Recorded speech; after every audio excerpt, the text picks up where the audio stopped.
వీపనగర్ల గ్రామం ఎస్సీ కాలనీలో గత కొన్ని సంవత్సరాల కిందట ఈ యొక్క సైడ్ కాలువలు తీయడం జరిగింది. ఆ సైడ్ కాలువలతో పాటు ఇక్కడ సీసీ రోడ్డు డ్యామేజ్ అయ్యి బాగా గుంత కూడా పడడం జరిగింది.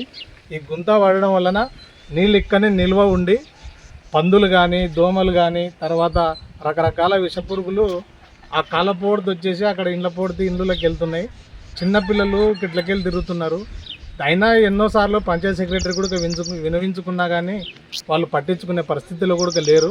కనీసం ఏ అధికారి అయినా కనీసం ఊర్లో ఉన్న లీడర్లైనా దీన్ని అసలు ఎస్సీ కాలనీ అంటేనే నిర్లక్ష్యంగా వివరిస్తున్నారు. ఈ యొక్క లీడర్లు కానీ అధికారులు కానీ దీనిపైన ఎలాంటి స్పందన లేదు.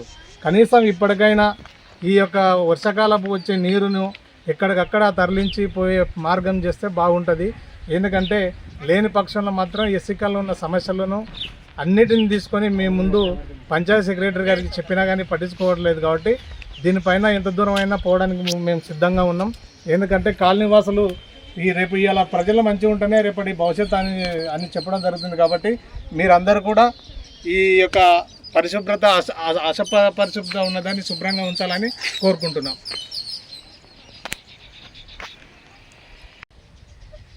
దోమలు పందులు ఈగలు దోమలు మొత్తం మురికికాలలో ఉండి మాకు వాసన కప్పు సాయంత్రం పూట నిద్ర వస్తలేదు. మాకు రాత్రిపూట